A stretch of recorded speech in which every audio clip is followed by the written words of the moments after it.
Hello and welcome to Hidcote on this beautiful spring morning. I'm joined by Mark Lane, who's a garden designer and broadcaster, and we're here to answer some of your questions that you've submitted as members.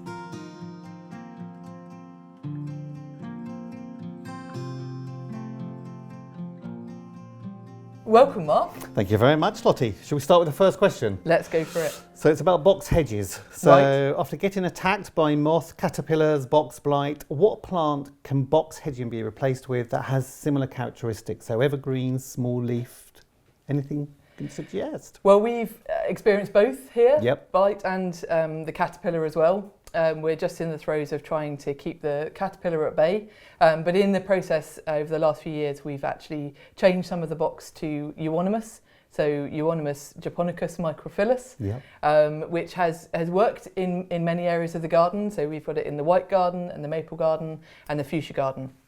We're experiencing a bit of damage over the winter. It doesn't seem to be as hardy as we would hope. Yeah. So we're still, jury's still out on that one really. We're also trying a ligustrum, Yep. so the small leaf privet, Yep. and just to see what that does. And So I used that in my garden, in my old Kent garden, and it worked brilliantly. Right. It was really, really good. So Great. I would recommend that one. That's one. You of might the- be a little bit colder up here. Yes, it would, certainly the euonymus would tell you that. Yeah. And we'll have to see with the box. The box, in many ways, is really hardy. Yep. And actually, if we can find a blight-resistant variety, it seems like a lot of the sort of local birds seem to be enjoying the box tree caterpillar, or certainly starting to. And if we could just get to that point where the balance and the sort of ecosystems work, then maybe box isn't such a bad answer after all. So we're monitoring that. Very, very good.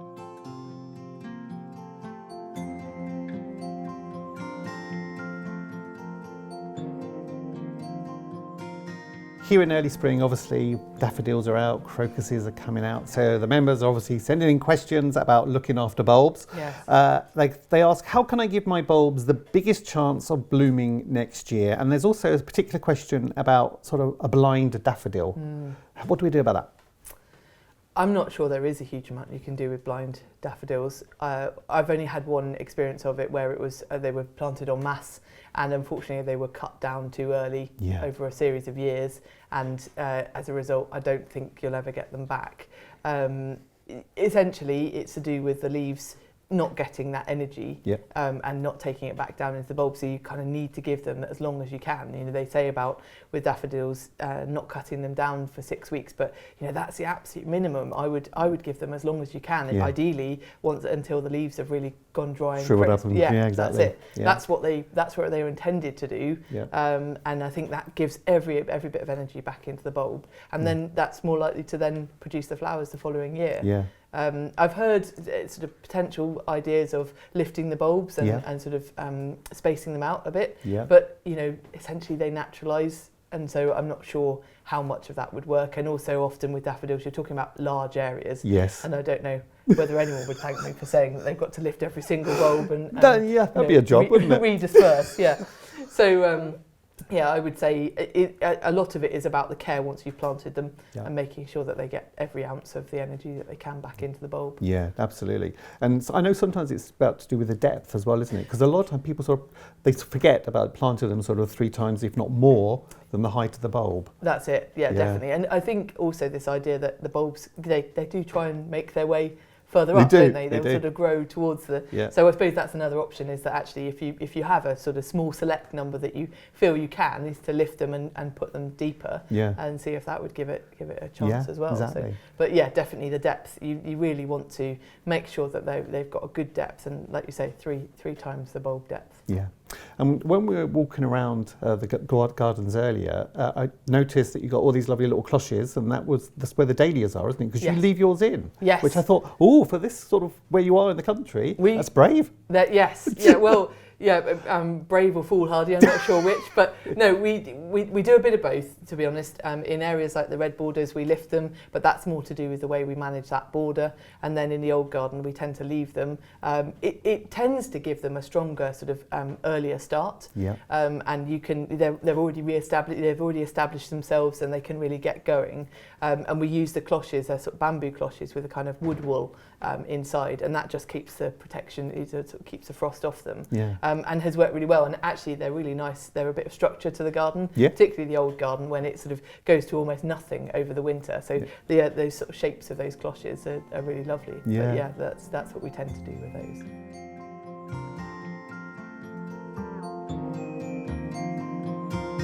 So a really popular question is to do with community gardens. Right. So what plants would you recommend for a low maintenance community garden? For example, a community war memorial and animal rescue centre to remember pets who have passed. And we've also had questions sort of tying into that where they've say, particularly where they've got clay soil. And ideally, where watering isn't that easy, because obviously being a sort of community space, there might not be the taps on hand.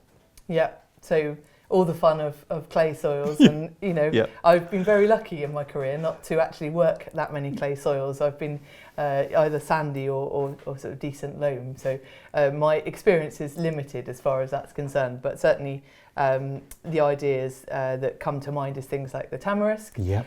It sort of depends whether I would go more trees and shrubs than anything else. Yep. For trees, there's sort of small trees like Corutia, which is the golden rain tree, lovely one, which is a beautiful tree in itself, and it doesn't really need any further sort of thought, does it? No.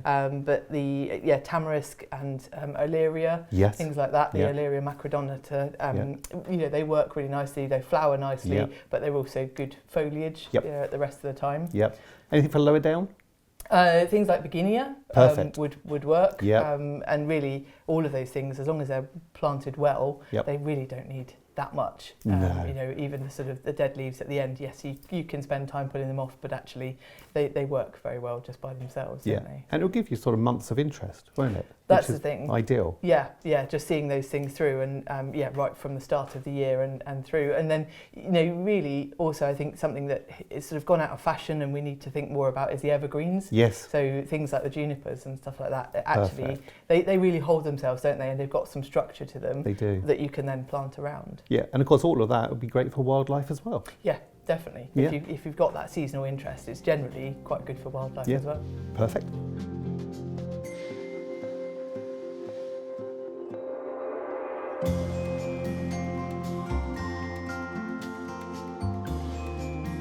Now, a question that always seems to come up is to do with wisteria. Mm-hmm. So the question is, how and when should you prune wisteria to get the best bloom? And there are several people who have also said they've got an 8-year-old wisteria, it hasn't flowered. Do you prune into the old wood? What advice can you give? I think people overcomplicate the pruning of wisteria. I think the best thing to think about is there's 2 times of year that you should be pruning it. The summer times, July, August time, just taking those tendrils back, and really only keeping what you actually want to train in sort of later on, and then the sort of January, February time and taking it back. So the tendrils, taking it back sort of 5 or 6 leaves, that sort of idea, and then come the winter when you're pruning again, sort of 2 or 3 buds, leaving 2 or 3 buds on each of the flower spikes. And it's difficult because they can get so big, can't they? And so you look at it and think, oh crikey, I've got to do all of this. And we are lucky enough, we've got a cherry picker, and that takes us up high, and it's usually on a cold winter's morning, but at least we have that benefit. So I would say that from when I studied many years ago now, we were taught that actually at one time when they produced plants, they actually wouldn't flower for 7 or 8 years. Now they're being grafted, so actually that sort of knocked that sort of theory out of it. You do hear occasionally of people saying it still hasn't flowered, and I think you just have to accept it's not going to, and whether you then take it out or you just plant one next to it and the 2 grow together, so the foliage is there. You don't really notice any difference. It's nicely covered, it's just that only one of them will be flowering when it eventually does get to flowering. What about going into the old wood? We've done that on quite a few occasions. The shed, our sheds that were horse stables at one time and are now our tool sheds. We think that actually the whole wisteria is holding the whole shed up. It's really mature. It must have been planted by Johnson, so it's over 100 years old. And we've had to cut into the wood to actually maintain the shed as well, so sort of the two in balance. And that's fine. I think the thing to do is not to feed it once it has been pruned hard, because that will throw out a lot of sort of young new shoots. And just to give it that time really, and then just be prepared to train anything that comes out. But they cope all right with it. They're fine. I've heard of all sorts of stories of sort of battering the trunks to try and get them to flower. So I think they'll cope with a lot, but certainly. And they're really hardy, aren't they? I mean, I know people also where they've almost cut them right down to ground and they've come on. And they've come on. Yeah. So I think I always say to people also, the whole idea is to end with a nice sort of skeletal framework, isn't it? Yes. With sort of nice, so you can see air spaces throughout. That's it, yeah. And they do say actually just getting, even with the tendrils in the summertime, it just gives a bit more airflow. The more you take away at that stage, just keeps that airflow going and a sort of healthier plant as a result. Yeah.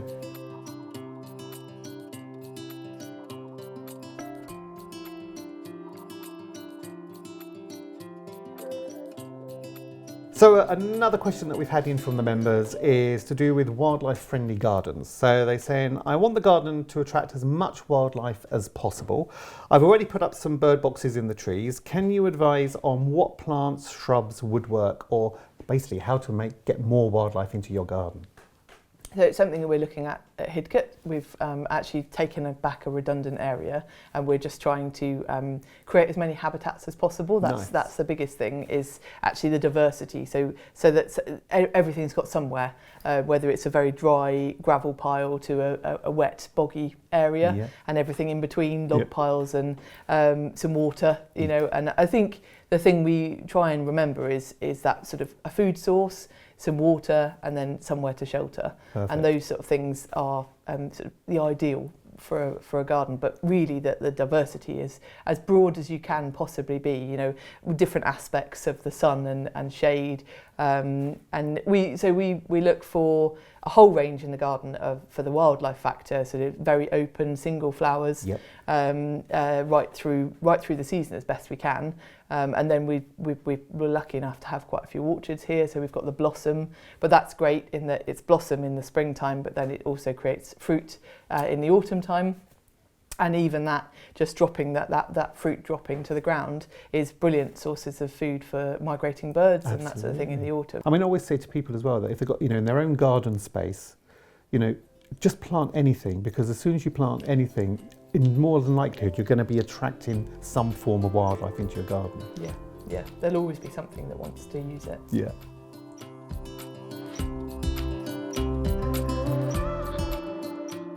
So of course we're here at glorious Hidcote, and members are actually saying, how is Hidcote adapting to our warmer summers and our wet winters in terms of planting and plant selection? It's a really interesting one, and something that we're tackling throughout and have always done really to some extent. Gardeners are pretty adaptable creatures in themselves. We are. Yeah. I would say. Yeah. And we wouldn't plant a plant that we didn't think would thrive in the space that we're planting it. Yeah. So I think to some extent we're constantly doing that. And here at Hidcote, we have the benefit that Lawrence Johnson, the creator of the garden, very much created those spaces. So things like the Alpine Terrace that we walk past, things like that, they were created as sort of very well drained spaces with a sort of south aspect. So very hot and dry. He actually also put covers over them so that they didn't get the wet in the winter. So he was kind of creating those sort of environments to grow different types of plants. And we continue to do that to some extent, and really, in the Alpine Terrace, for instance, we can't grow things that actually can't cope with the wet in the winter because we haven't got those covers over them now. So we're just a bit more careful about actually this. It looks similar to what we might have planted previously, but actually will cope a bit better with the wet weather. I think it's interesting that we have started to really think about it as far as the staffing is concerned. In the summertime, when it's very hot, we really have to think about what jobs absolutely need doing and getting those done at early part of the day when the sun isn't up quite so much, and getting those things done, and then thinking about shady jobs, jobs that you're in the shade for, or even indoor jobs that we don't then sort of let the staff or volunteers expire as a result of the heat. Yeah. Yeah, and I mean, a very simple thing is, do you obviously mulch a lot as well, your borders, which obviously keeps in the moisture as well, keeps the weeds down? Definitely.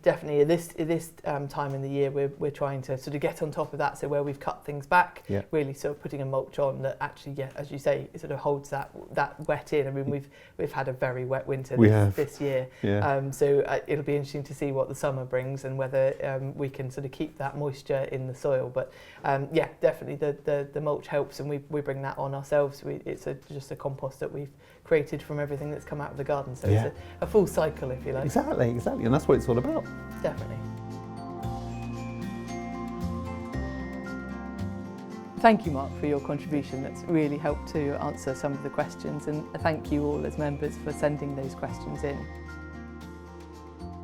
It's only thanks to your support that we're able to look after these special places like Hidcote, so thank you.